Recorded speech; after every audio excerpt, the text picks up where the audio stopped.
What are your night shift horror stories? Worked a parking garage at the airport, cleaning the top deck and noticed about 100 ravens all over a truck with a tarp over the bed. Took my flashlight expecting something awful. Noticed as I got closer the smell and the ravens taking turns going in a hole they had torn open and popping out covered in gunk. Some guy left a broke down beater with a couple animal carcasses in the back to rot. No heads. Checked the logs and the dang truck had been there since November and it was April, so everything was just thawing and breaking down. Oh god. Used to work nights at a Home Depot. There was one time where for a week or so our store stayed open 24 hours. For the most part this wasn't really a problem. Typically nobody comes shopping for home improvement items at 2 in the morning, except that one couple that came looking for marble countertops at 1:30 in the morning and the woman was wearing a nice dress. I guess there was also that one young lady who came looking for a toilet paper roll holder a little after midnight. I had just gotten off my first break, and she was wearing jorts and one of those white with black belt stereotypical karate outfits. She was oddly specific about which roll holder to get, too. But the real story lies within the insulation. It was nearing 3 in the morning and me and another guy were stocking insulation, as well as fixing the bays and some such maintenance. A bunch of big R30s had fallen in their bay and while I was sorting through them a frickin' hand came out of the mess and grabbed my arm. I lost my mind enough for not only the guy I was working with to freak out but also for my boss,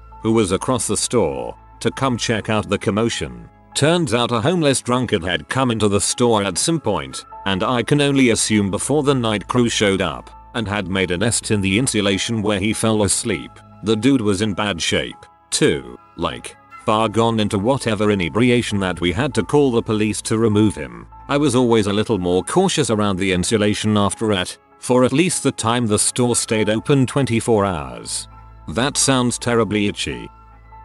Oh man, I hate recalling this story. I work night shift at a rehab facility. We have a protected gate with a camera looking down from above and one of those doorbell cameras. In the office, the camera monitor is on one wall and the doorbell monitor is on another. I was doing some paperwork and see this guy walk past, stop for a few seconds, then slowly turned around, walked back and stared up at the camera, and he kept staring. The facility is in a rough neighborhood so I'm fairly used to folks hanging out around the gate and usually ignore it, but the way he was staring was off-putting. Like, his eyes and expression were hollow and dead, almost as if he were in deep thought about something horrible. I was pretty sure he was zonked on synthetics. I used the intercom to see if he was okay but he just kept staring directly at the camera. We have a rule: if it's not hurt or trying to come through the fence, just let it be. No sense in engaging needlessly with somebody potentially hostile or fricking with the locals. Y'all. He stood there and stared at that camera for 2 hours. That same dead-eyed expression staring right at me. I did a round and came back to find him gone, which only creeped me out more. That's really creepy. I used to work night shift as a care aide in an old folks home. It was already creepy. The home was an old hospital that was converted. Some butthole kept walking around the courtyard after dark dressed as the Grim Reaper knocking on doors. It was actually really scary. He ran off and the facility got a security guard for a few weeks. I bet it ended up on YouTube. Like and subscribe guys. Not mine but I used to work at a small hotel and the manager there told me a terrifying night shift story. It was about midnight when she got a call at the front desk from a man. He said that he's with his 8-year-old daughter who dances competitively and needed advice on what she should wear. She gave him some basic fashion advice. He asked my manager, what about fishnet leggings? Do you think those are too sexy? Then proceeds to talk in graphic detail about how he thinks his own daughter has been trying to seduce him for weeks and how he's starting to enjoy seeing her dance in these cute outfits. Meanwhile my manager is looking through a computer system trying to figure out who this man is so she can call the cops. However, the room he was reportedly in was empty. The man ends up hanging the phone up before she could find out where he was truly calling from. A couple months later at around 11 PM my manager answers the desk phone. A familiar voice asked her if she could help him pick out an outfit for his daughter's next dance recital. She asked him, let me guess you want to know if she should wear fishnet leggings. The man immediately hangs up the phone. Leg. Worked at Mart and some dude would call asking about gift cards for his daughter and wanted me to explain how you could use different dildos. Yuck. Was an orderly in a hospital. Two of us were sitting in the basement office adjacent to the morgue. A guy passed our office, looking at us a little shifty, came back again and asked if we had access to the morgue. We said yes, thinking he was doing a pickup for a funeral home, but that seemed strange given it was around 12 o'clock 12:30 am. Nope, he wanted to pay us to let him in and leave him alone with the bodies for an hour. We escorted him up to security. Apparently he had tried it in the past, as security knew him.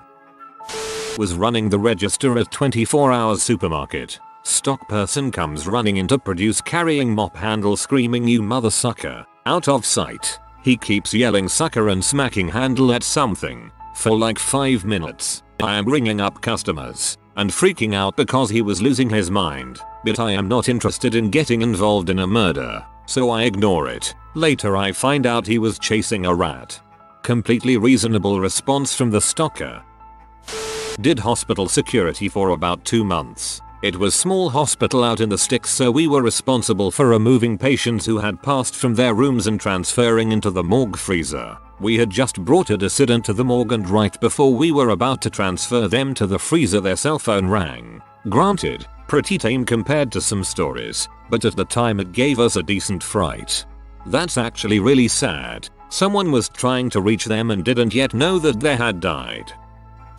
Many years ago I briefly had a job that started at 3:30 am. The job itself was very boring, but the commute was wild. The world is at its weirdest in the very early morning. Road hazards haven't been called in yet, so one day I pulled off the freeway and discovered that the off-ramp was completely flooded, deep enough that I have no idea how my car didn't stall. But the most interesting discovery was that if law enforcement is to raid a home, they do it around 3 or 4 in the morning because that's the best chance of everyone being peacefully asleep.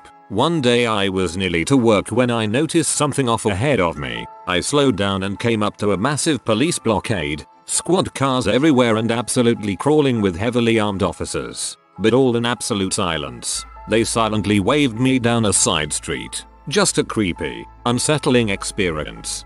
I used to be stupidly very addicted to drugs, and during my super phase, my house got raided at 9 in the morning. When I asked the police why they chose 9 in the morning, they said they usually choose 3-4 in the morning, but since we were selling M, they figured that's right about the time when we were settled down for the night. This didn't become a horror story until recently, but as a teen, I used to close down the gas station truck stop I worked at, alone. My boss used to pop up out of the shadows as I was closing down the till with the backup lights on. He'd be super calm and act like it wasn't creepy at 11 PM when he should be home with his family. He was even at my high school graduation. He and his wife's number's still in my phone. Anyhow, he is currently on trial for murdering a prostitute via stabbing her to death. Back in 1994. Cold case potentially solved via DNA and modern science. Well, that seems nice. Checking up on his young employee. Leaving one night from work I was followed by a log truck and it kept going faster and faster until I was at 100 miles per hour. I pulled off as the truck blew past my car, rocking it. Thing was, there was twisty turns ahead. Couldn't find the truck. Update. No, he wasn't experiencing brake failure. This was on an uphill, which the route is slow and progressively uphill. I'm not on the Grapevine or 4th of July pass. It was just hauling butt. They were running bobtail. Usually if a truck loses brakes, the driver would probably engage engine brakes and downshift. Jeepers creepers was on your butt. I worked in a residential treatment center for teen girls. One girl with some severe trauma, rape, abuse, came sleepwalking into the room screaming to please untie her while clawing at her wrists. She was begging me to help her because he's torturing me. I sat her down and pulled her bracelets and watch off. She went completely limp, then got up and went back to bed. It freaked me out seeing the raw emotion of her trauma since she was always smiling and relatively calm during the day. Another time I was doing my nightly checks and a guy suddenly walked out from behind the door coming at me. I screamed and threw my flashlight at him. It was a smiley face balloon. That second scenario sounds like the fake out in a horror movie before you turn around and the actual murderer is standing there. Work in the winter for me is plowing and snow removal. It was late and I had been out for over 24 hours at this point. Pulled over into a small cul-de-sac with the nearest house being over a 100 yards away so I could let the truck stay on so I could stay warm. 6-wheel Mack things loud. As I'm nodding off, there was a very loud bang and it felt like someone had pulled on my driver's side door handle. Luckily I always lock my truck doors. I immediately threw on every strobe rear headlight and started looking around and I saw absolutely nothing. It scared the crap out of me. Needless to say I never sleep anywhere other than lit parking lots now. This sounds a lot like exploding head syndrome. More of a very weird event. Sometimes work night shifts. One time was going home around 4 AM or so. It was pitch dark outside and very quiet. Person on a bike came out of nowhere. Said he remembered me from middle school, even said the right school name, and rode off. That'd weird as crap, bro. Worked as an evening manager at a major Hilton property. Got a complaint from a bunch of guests about the noise coming from one of the rooms. Turns out, a drunken man was beating the crap out of his wife and had the door barricaded so we couldn't get in. I called the cops, and I had to get into the room using the balcony from the next room over. I'm still traumatized by what I saw when they finally arrested him and got the wife out of the room. She was covered in blood. It was horrifying.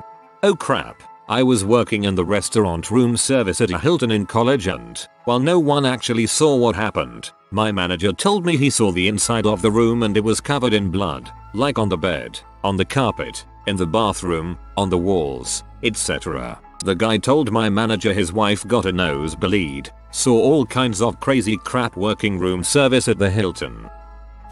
Used to work night shift at a 24-hour Walmart. Customers are nuts enough in the daytime, but they become weird after midnight. Once had an elderly guy come in wearing only a jean jacket and fishnet stockings. He came up to my register, leaned in, and asked if we carried anything to get rid of lice. Those plastic barriers all stores have now to protect cashiers. They need to keep those even after the pandemic ends. I lost count of the times customers got into my personal space to ask about products for fleas, lice, rashes, etc.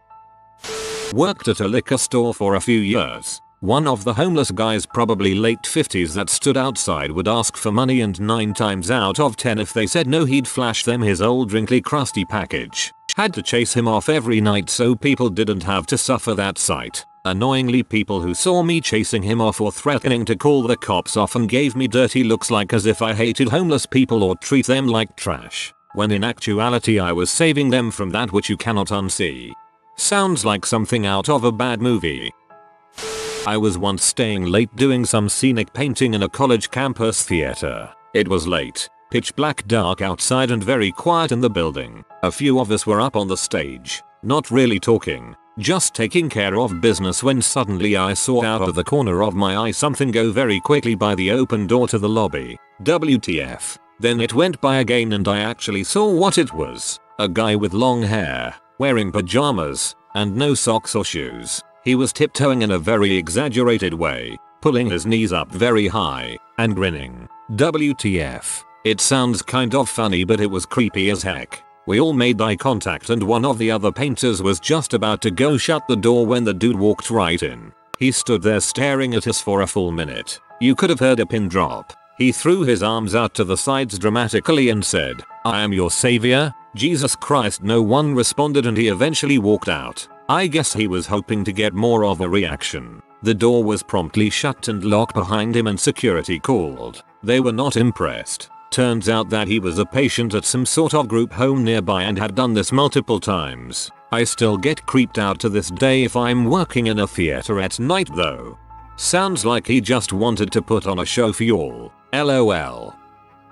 Was walking through the simulation lab for nursing students at the hospital I work at on very little sleep. All the lights were off and it was my first time working night shift. Turned a corner and saw what I thought was a person standing behind a lamp that was on. Turns out it was a mannequin holding the pull cord. Really freaked me out and I was awake after that. Don't worry about it. If the mannequin had wanted to hurt you, you wouldn't have seen it first. That might sound crazy but I know they're watching me.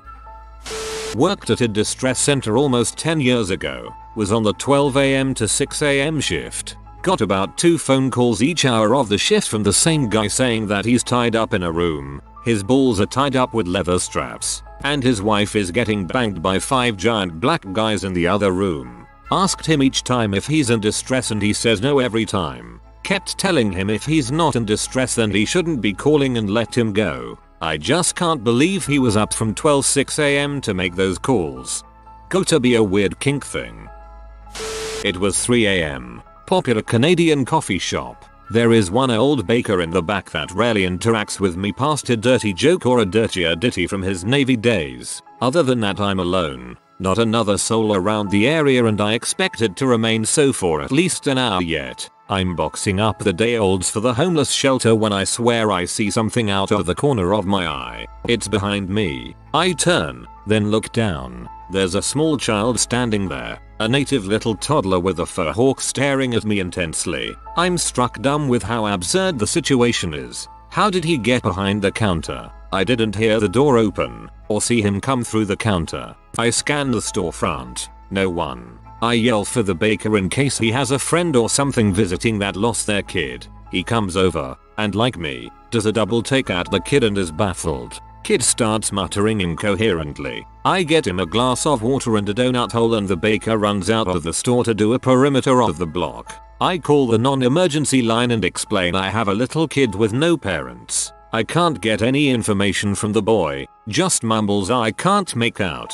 Police arrive. Baker comes back, says that he can't find anyone else in the streets. The guy from the 24/7 corner store said he'll keep an eye out. Police try to speak to the kid and also get nothing but mutterings and half-hearted gestures. They take him away. I see them again for their morning coffee and they told me the little guy walked several kilometers from the nearest reservation in the dead of night to my store. He had got into his parents' medicine cabinet and just walked out of the house. I'm floored. It must have taken that poor baby hours to get to me. Seeing him behind me like that in the dead of the night still shakes me. Spooked me more than the guy that threw a pot of coffee at me, the woman that tried to stab me with a plastic spoon because I refused to give her a metal one, and the dude that waited around for 4 hours hoping to catch me alone so he could teach me a lesson since I didn't have the flavor of bagel he wanted.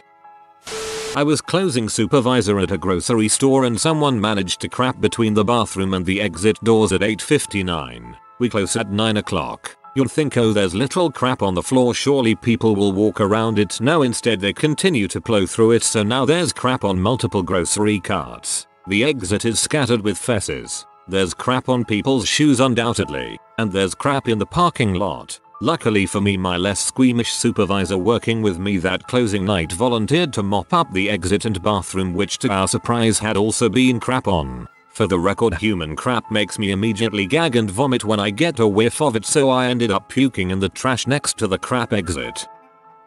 Worked night shift at a large grocery store, one that wasn't open overnight but had a skeleton crew to work the loads and do prep and clean. I worked near the entrance, large glass doors but visually blocked off from my vantage point. Around 3 AM, I hear knocking on the doors. This isn't completely uncalled for. Usually it's someone coming in for an early shift but didn't have a keycard. Sometimes it's someone's food delivery, or sometimes a customer who thinks we are open despite clearly being closed. I approach the door. It's a man that I don't recognize, wet from the rain. He looks normal enough, but something about him unnerved me. He had that vibe to him. You know, the one where it seems like maybe they're on their way to becoming a full-blown M-head, but for now they still managed to give the appearance of functionality. He was holding his crap together just enough to appear normal, but the edges were definitely shaky. Anyway, without unlocking the door, I announced that the store was closed.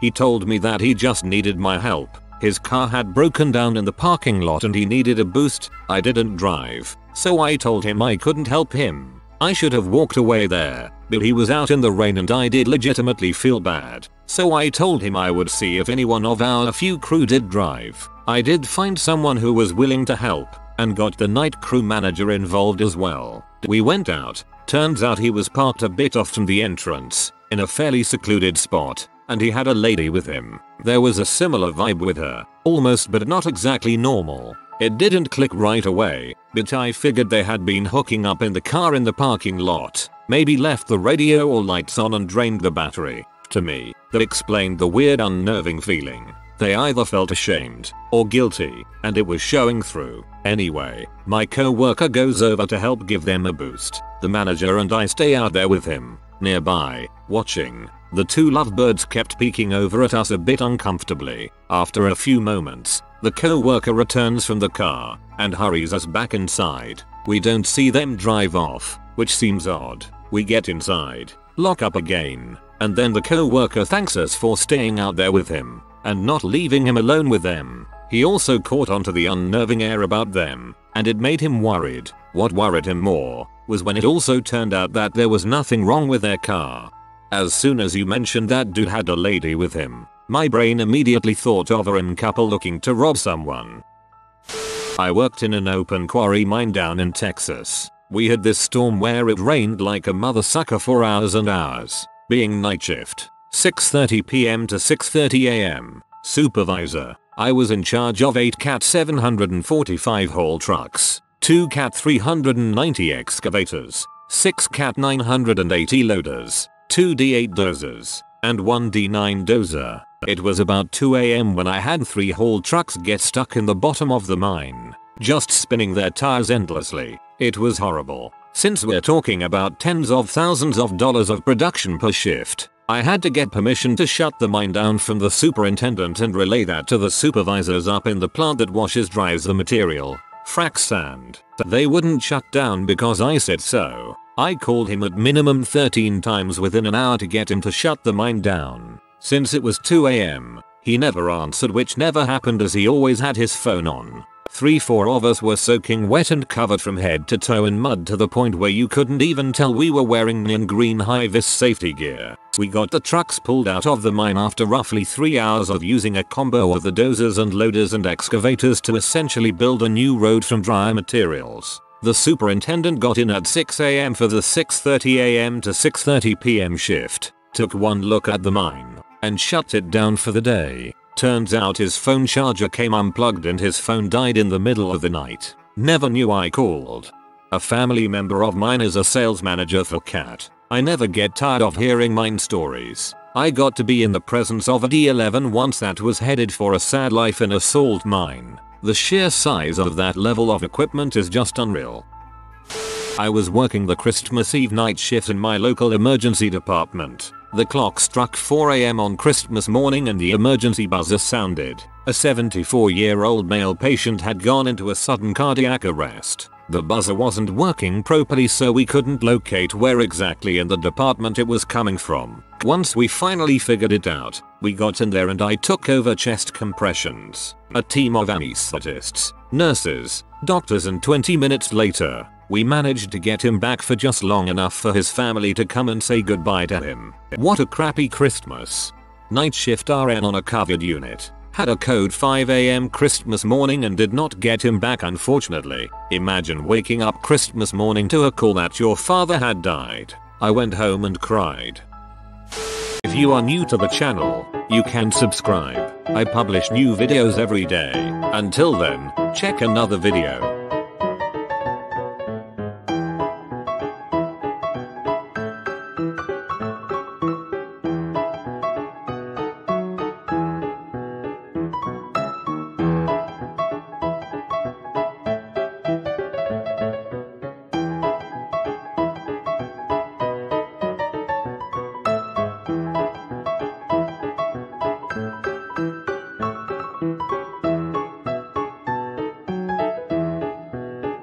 Bye for now.